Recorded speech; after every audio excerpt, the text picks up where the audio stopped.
This is the second lesson of the second term. So we're going to continue with waves. Our focus today is on 2 dimensions and 3 dimensions wavefronts. Okay, let me share quickly with you the screen.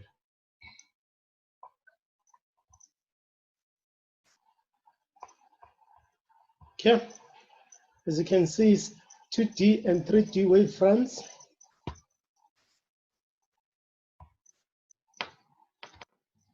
So we're going to talk about diffraction. So let's consider a wave. So we said a wave is a disturbance that propagates from one point to another. It has an energy that increases and decreases. Of course, waves are caused by vibration, and vibration causes waves. Then we have what we call wavefronts. Wavefront is an imaginary line that connects waves that are in phase. For example, at the crest of their cycle or at the troughs of their cycle. So wavefronts is the envelope of overlapping crests or troughs.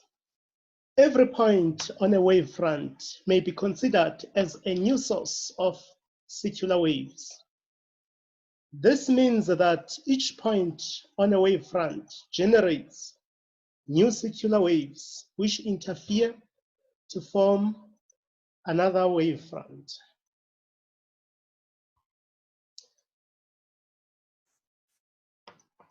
Since we talk about a wave, then we know that a wave has what we call a wavelength, which is denoted by lambda. What is a wavelength?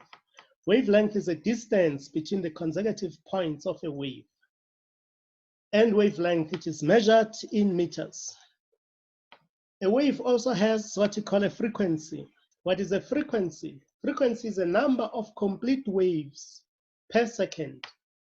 It is denoted by F, and it is measured in hertz or per second. A wave also has what you call a period. What is a period? A period is the time taken to complete a cycle. It is denoted by P, and it is measured in seconds.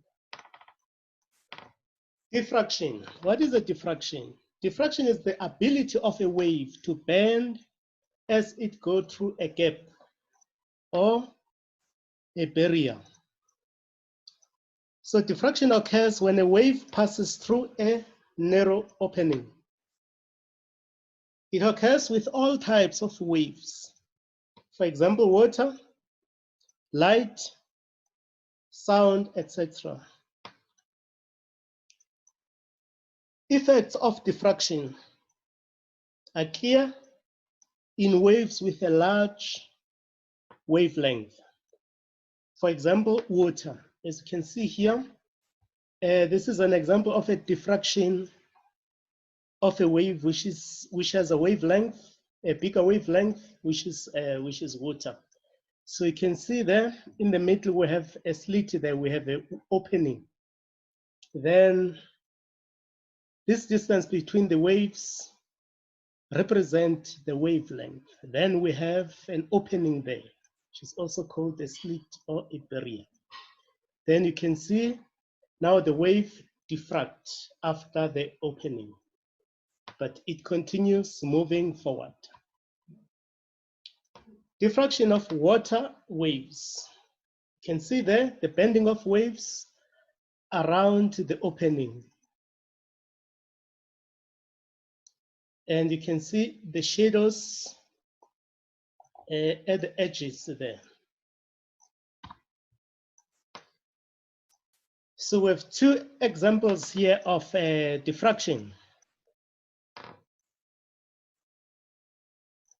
So you can see the first one. The first one has a wide opening or wide slit. It has a small wavelength. And it has a little diffraction, which means diffraction there is small. Remember, the diffraction is directly proportional to the wavelength over the width of the slit. So the ratio of wavelength per width of the slit increases whether the wavelength increases or the width of the slit decreases. Let's check here the second picture. As you can see here, we have a narrow opening. Then we have a large wavelength here, which is denoted by the distance between the waves. Then we have more diffraction.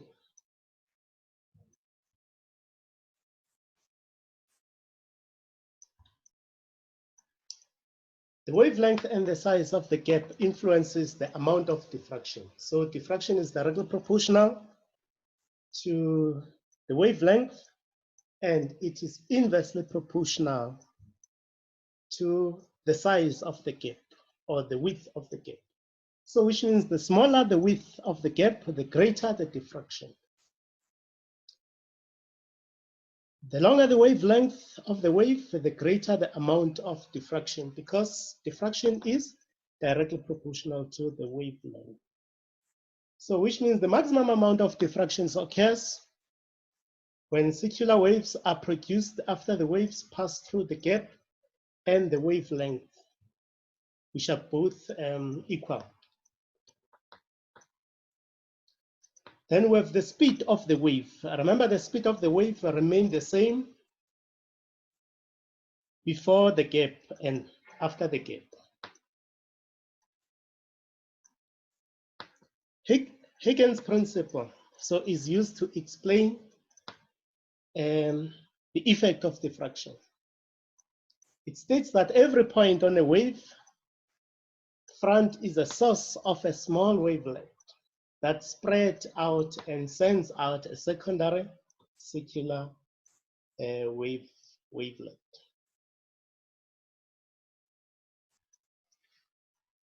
Okay, as you can see there, the amount of diffraction is directly proportional to the wavelength, and also is inversely proportional to the width of the opening. That is the mathematical representation of the relationship between diffraction, wavelength, and the relationship between diffraction and the width of the opening. So which means the narrower the opening, the greater the diffraction. And the bigger the wavelength, the greater the diffraction. Okay, that is CHRISTIAAN Huygens. So a Dutch physician who came with this principle of Huygens principle. So let's consider then how CHRISTIAAN explains the diffraction. So you can see there the wavefronts, and they generate, as you can see at the edges, there is no destructive interference.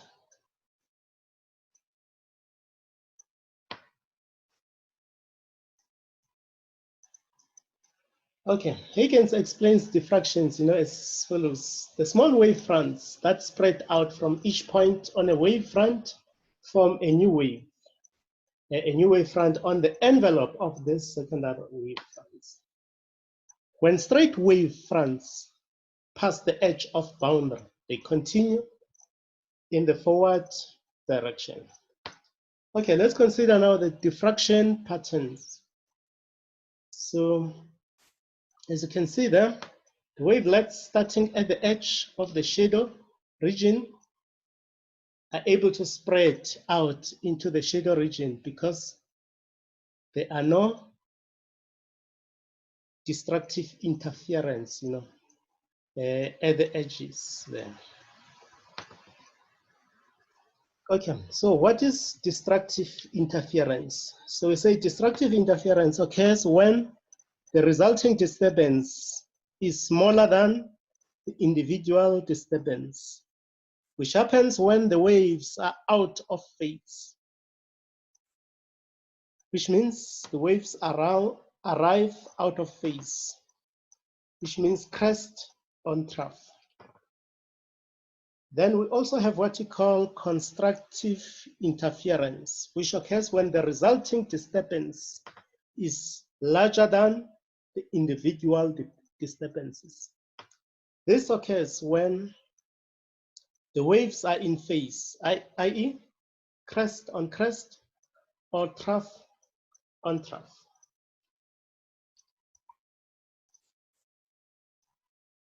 Let's consider here a single slit diffraction of light. Remember, a light has a small wavelength, compared to the wavelength of water.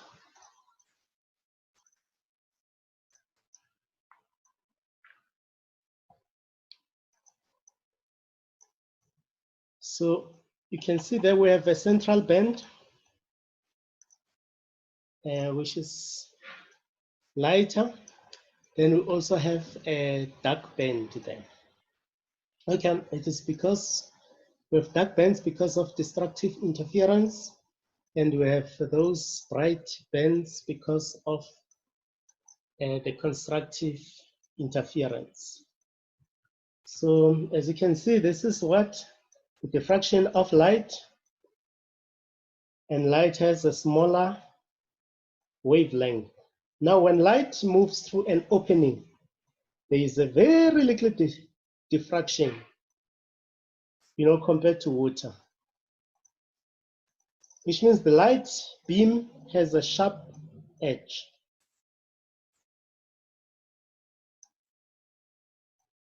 Let's consider here, again at the bottom, this diffraction pattern. Okay, we have those bright bands, as I've mentioned, due to constructive interference, and we have dark bands due to destructive interference. So now if you change, for example, let's say a blue light, you change it with a red light, of course, this central bright band here, increases, it becomes wider. Then if you replace now blue light with violet light, for example, violet light, of course, has a less wavelength than blue light. So what is going to happen? The central bright band there is going to be shallower.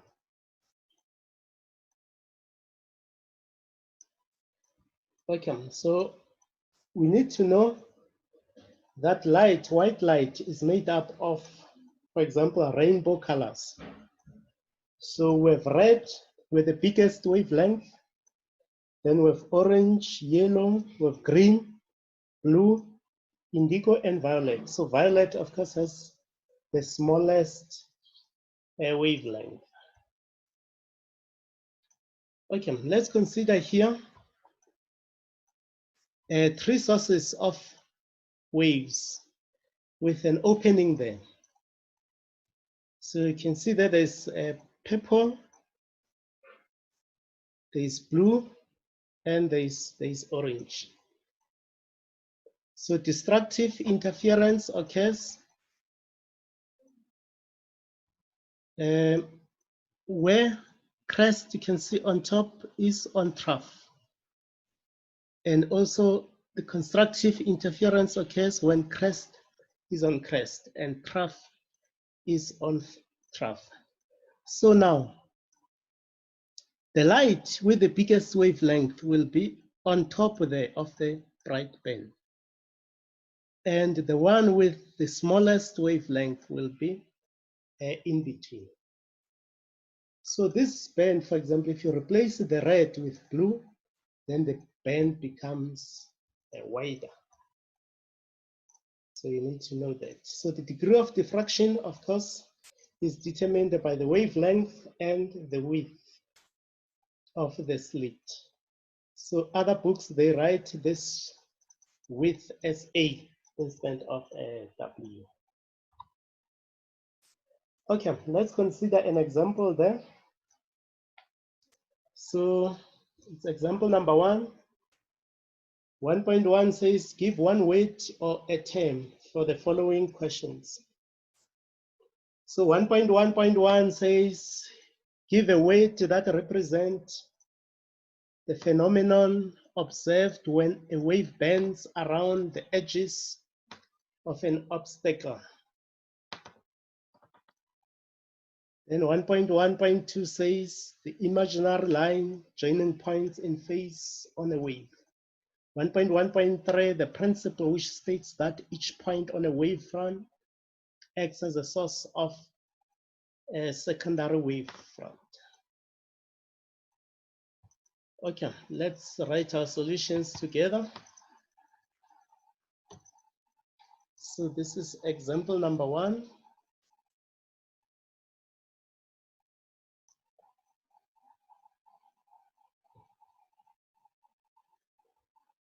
Okay, 1.1, of course, is diffraction.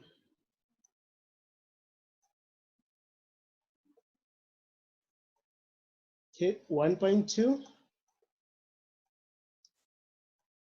that is wavefront. Okay, let's go back to the question.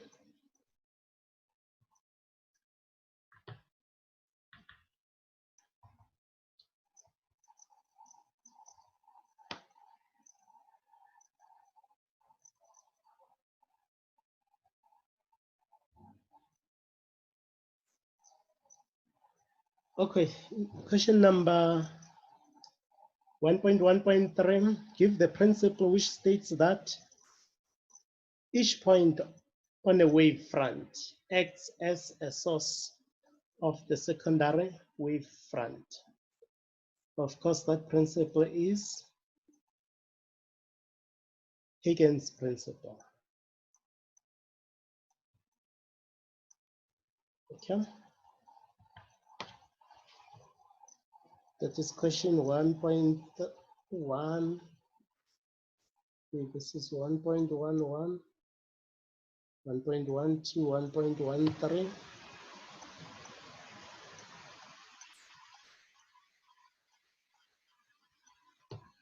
Huygens principle. Okay, let's consider the next question.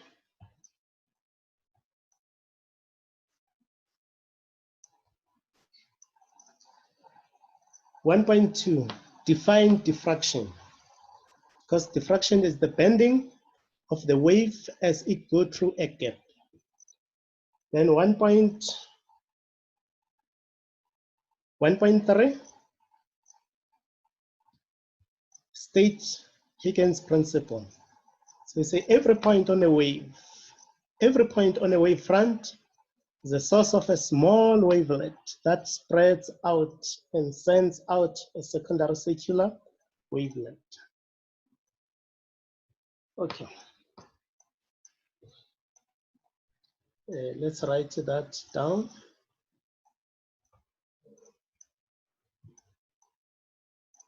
So 1.2 is a diffraction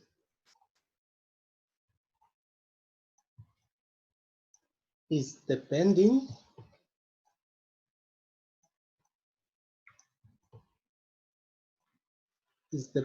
of the wave as it go through a gap. That is diffraction. 1.3 Huygens principle.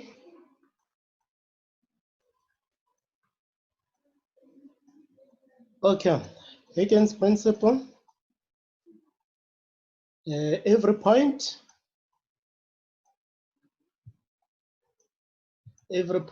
on a wavefront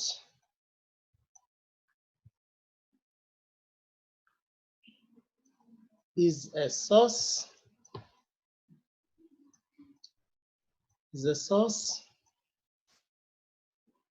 of a small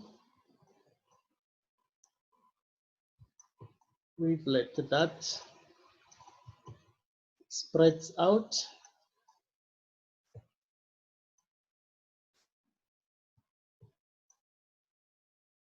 and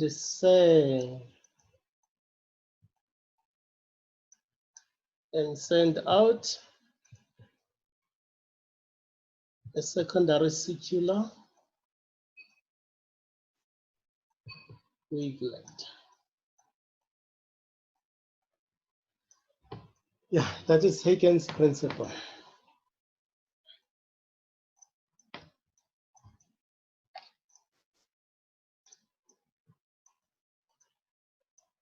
Okay, let's consider other questions.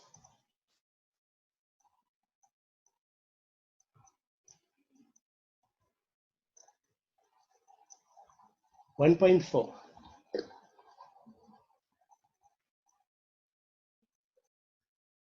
Okay, which situation will show greater diffraction and why? Okay, let's check 1.4.1, a wavelength of 3 centimeters or a wavelength of 5 centimeters going through the narrow gap.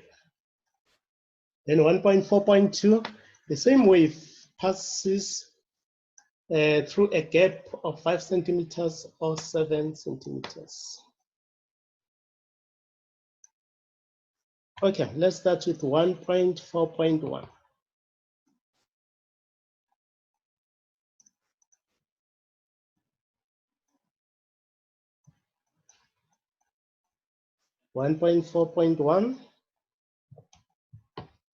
with 3 centimeter and 5 centimeter wavelength. Of course, 5 centimeter is a bigger wavelength.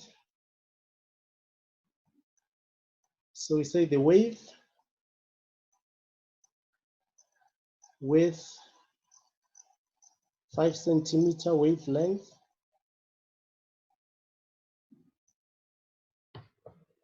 of course, this one will show greater diffraction.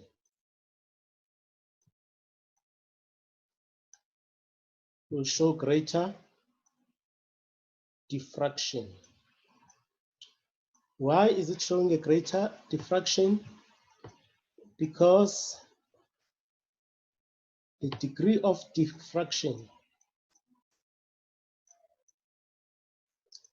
is of course directly proportional to the wavelength. Let's check now 1.4.2. So we have 5 centimeter and 7 centimeter width of the gap. So of course the smaller gap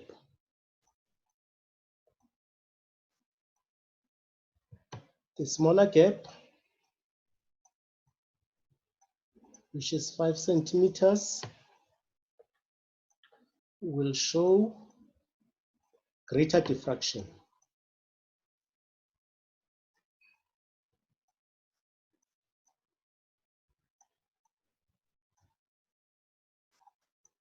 Okay, why?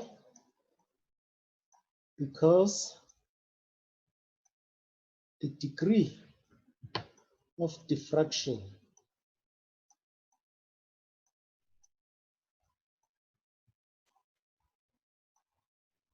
is now inversely proportional to the width of the opening. Okay, let's now go to the second example.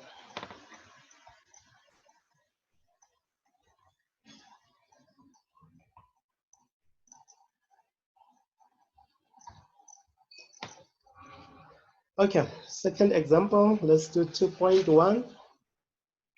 2.1 says state Huygens principle.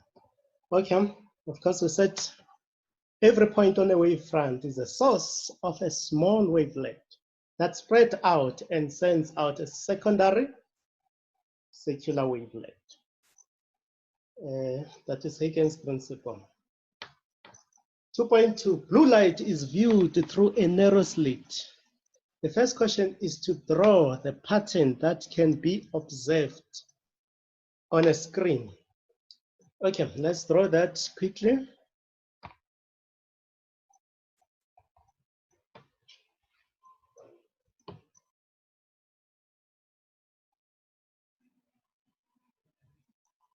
So we draw that pattern like this.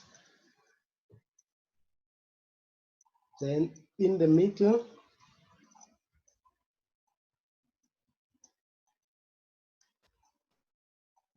we have set central band there in the middle.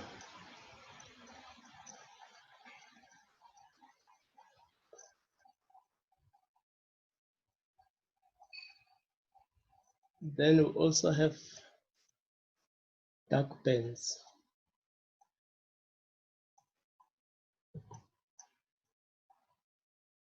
Okay, these are dark. Also dark. Dark and dark. This one bright, bright, bright due to constructive interference, and dark ones due to destructive interference. So these ones, of course, should be narrower than the central broadband. Okay, that is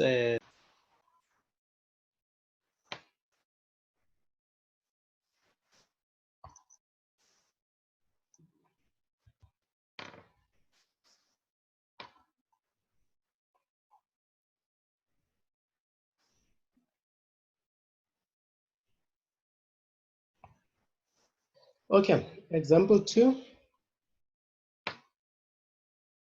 Now we are on 2.2.2. Explain how this diffraction pattern is formed.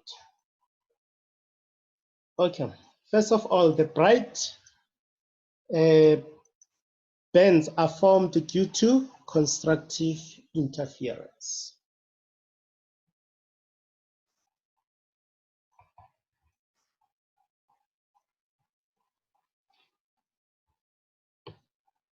That is 2.2.2.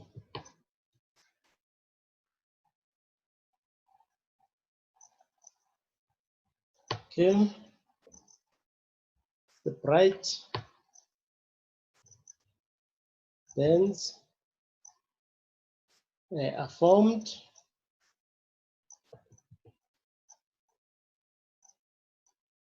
due to constructive interference.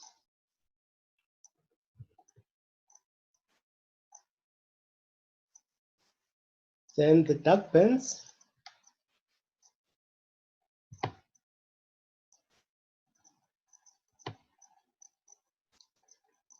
are formed due to destructive interference.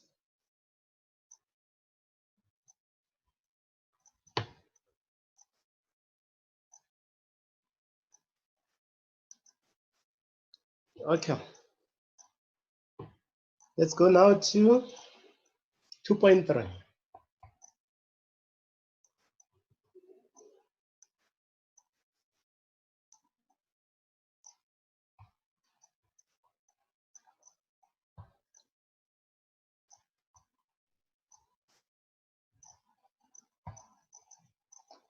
Okay, they say the slit width is now made smaller. How will the degree of diffraction for the second slit compare with that of the first slit? We need to write only greater than, less than, or equal to. So if the width is narrow, which means it becomes smaller. And we know that the degree of diffraction is inversely proportional to the width. So which means it is greater than. So it's going to be greater than. Why is it greater than?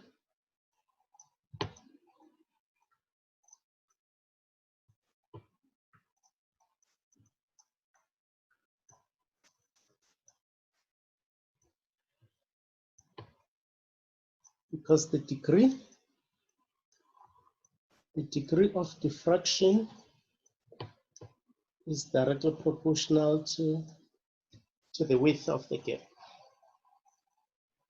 Okay, last question.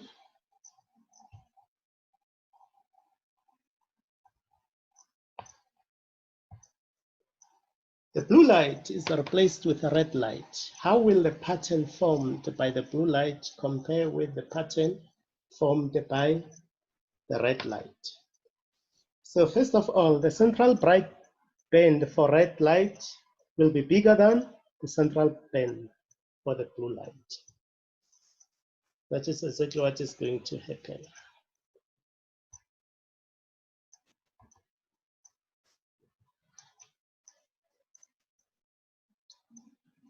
Point 4.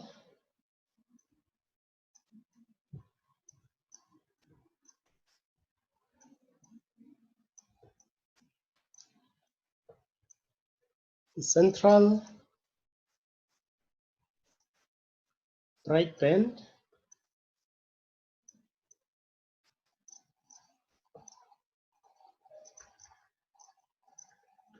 for red light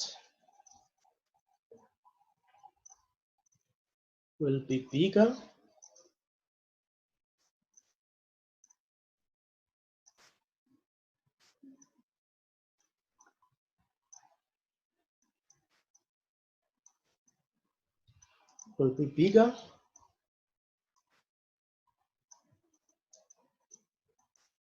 than the central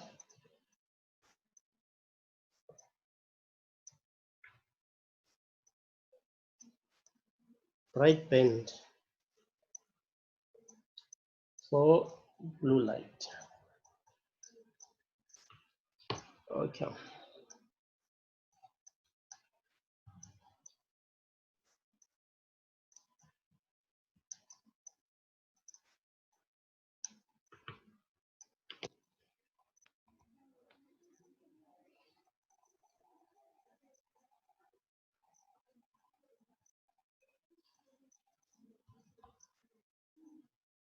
Okay, let's go there to learner's activity.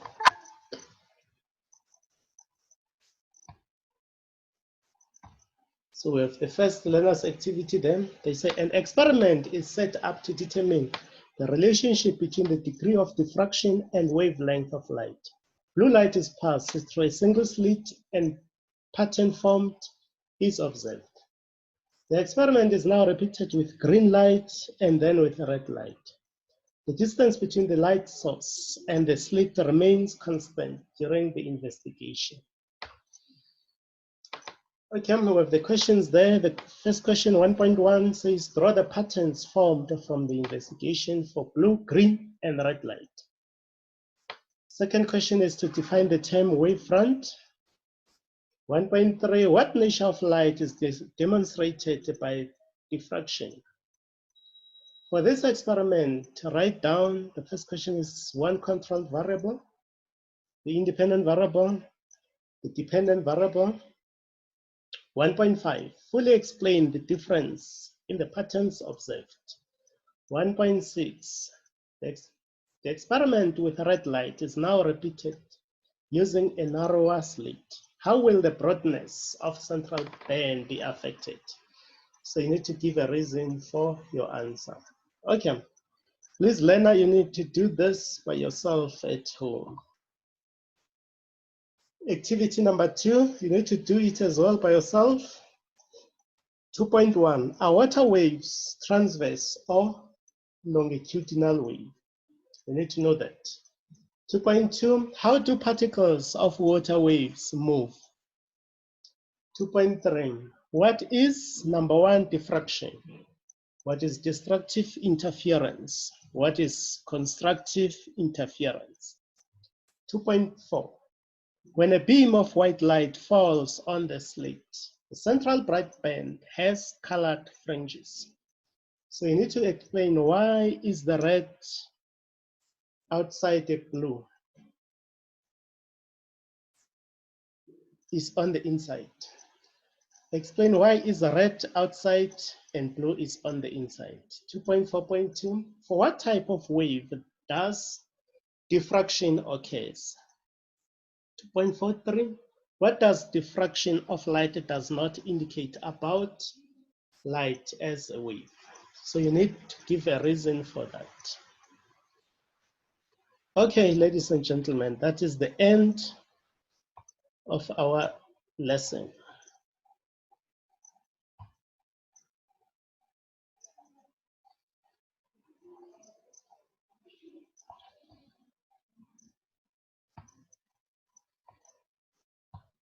Okay, that is the end of our lesson. I hope that you have enjoyed the lesson and you understood the concept that I've discussed with you. All the best. Thank you. Bye-bye.